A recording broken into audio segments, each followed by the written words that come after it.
আসসালামু আলাইকুম। আজি আবার যখন খেলার খবর দিতে সেদিন বাংলাদেশ যে গ্রেনেড বুকের নিজে নামলা হয় বলে এই কেন হতা হইতে সেদি গ্রেনেড বুক না গ্রেনেড বুক বাংলাদেশে হতা খারাপ। চট্টগ্রামের নিজে ত্রাণ দিতে কন্টেন্ট ক্রিয়েটার এসছে ইতারা টেলা দিগিল্লা বাজি হনা হেমাসে না হেদে রে ইতে এক গলা গলা মানে যে ত্রাণ দিতে গিয়ে ইতার ফকলের টিয়া দিয়ে না তো টিয়া দিগি না ইতারে বিউ ব্যবসায়ী বিকাশ ব্যবসায়ী ইতে বিকাশের টিয়া না ইতে মানুষের তো খুঁজিয়ে নেদের টিয়া ইতে যে গলা গলা মানে যে রে ত্রাণ দেয় তুই দিত্তির কিনলে দিত্তির কিনে ইতে রাস্তাটা বেলা লাগিলে ধর দেয় তোরা ধ্বংস করলি নিয়ে আর কিছু জন এসছে চায় ও না নয়নি মনে করছো না বিউ ব্যবসায়ী ডাকতে ডাকতে ও নয়নি তোরা তো মানুষের তা সুন্দর ভাষাতে হতা করে না জানো মোবাইল আছে ট্যাঙ্গর ট্যাঙ্ক তুলিস হাত দল দেখি লেডি ফাঁসতলা বিল্ডিং এর বউ এস এম এস করি যে অনেক কমেন্ট করি জানিস না দম কিছু না জানা জানা আছে আর দক্ষিণ চট্টগ্রামের মানুষ চট্টগ্রামের মানুষ খালি ডুবিয়ে মরি যার গই তোরা যোগ দেবা যে ইতার আর এটা ত্রাণ লই যাবি টিয়া লই যাবি পয়সা লই যাবি তারা হেল্প করবি যারা ঘর তারা ভিজে দল দিয়ে কেমন লর তোরা কি মানুষ নাকি আনোয়ার। আর চট্টগ্রামত যারাই ত্রাণ দিতে আসছেন আপনাদেরকে অন্তরস্থল থেকে আপনাদেরকে ধন্যবাদ জানাই। ভালোবাসা আসলে প্রকাশ করার মতো নয়।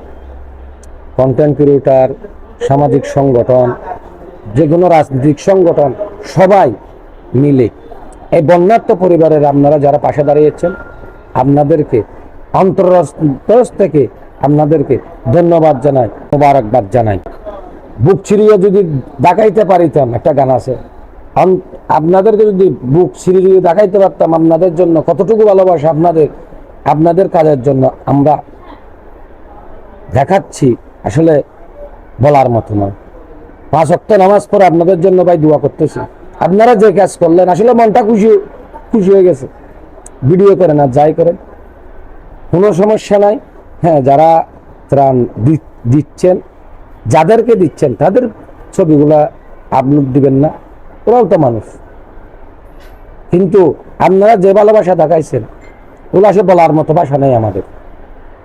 আলহামদুলিল্লাহ পানি লোহাগড়া, সাতকানিয়া, চকরিয়া, বাঁশখাল এখান থেকে পানি কমে গেছে, হালকা হালকা কোনো জায়গায় আছে, এগুলাও নেমে যাবে। এখন কিন্তু শুকনা খাবারের আর প্রয়োজন নেই। মানুষের এখন টাকা পয়সার প্রয়োজন, টিনের প্রয়োজন। নিম্নময়ের যারা মানুষ, যারা রিক্সা চালক, যাদের মা বাবা নাই, এতিম মিসকিন, এদেরকে একটু দেখবেন, এদেরকে থাকার ব্যবস্থা করে দিবেন, টিনের ব্যবস্থা করে। এবং ঘর বাড়ি যাদের ভেঙে গেছে এদের ঘর বাড়িগুলা বাঁধার জন্য এগুলো একটু আপনারা পাশে থাকবেন। আর একটা না বললেই নয়, চট্টগ্রামের যারা SMS করতেছেন, পুরো বাংলাদেশের মধ্যে যারা কমেন্ট করতেছেন, ভাই চট্টগ্রামের মধ্যে শহরে ম্যাক্সিমাম 10,000-এর উপরে বিল্ডিং আছে, 5 তলা 10 তলা। একটা যদি বিল্ডিংয়ের মালিক যদি একটা ফ্ল্যাটের ভাড়া যদি 10,000 টাকা করেও যদি হয়, ওই বিল্ডিংয়ের মালিকগুলা যদি একটা ফ্ল্যাটের ভাড়া যদি দেয়, একটা ফ্ল্যাটের ভাড়া যদি বন্যার্থ মানুষদেরকে যদি দিয়ে দেয়, তাইলে এই যেখানে পানিতে বন্যায় ডুবে গেছে এখানে বিল্ডিং হয়ে যাবে ভাইয়া, বড় বড় বিল্ডিং করতে পারবে। বড় লোকরা 5 তলা 10 তলা এসি রুমে বসে মজা নিচ্ছে, আর গরিব ছেলেরা, গরিব মায়ের সন্তানরা এখানে আসে ত্রাণ দিচ্ছে। ভাই একটা কন্টেন্ট ক্রিয়েটর টাকা সর্বোচ্চ ইনকাম করতে পারলে 1 লাখ টাকা কামায়। এই বন্যার্থ মানুষের জন্য 510 লাখ টাকা খরচ করলো, এই তাহলে 5 লাখ টাকা যদি খরচ হয় তাহলে এর 5 মাসের ইনকাম চলে গেল। ও আসছে, ওর ইনকাম আর বাদেই দেন সব টাকা পয়সা বাদ। এই যে পানিতে আসলো, তার বউ বাচ্চা আছে, ফ্যামিলি আছে, মা বাবা আছে, সবদেরকে ছেলে ছোলা আসলো পানিতে, যদি ওরা যদি ডুবে যদি মারা যায়, সবগুলা জীবনের রিস্ক নিয়ে কিন্তু আমাদের উপকারে আসার চেষ্টা করেছে।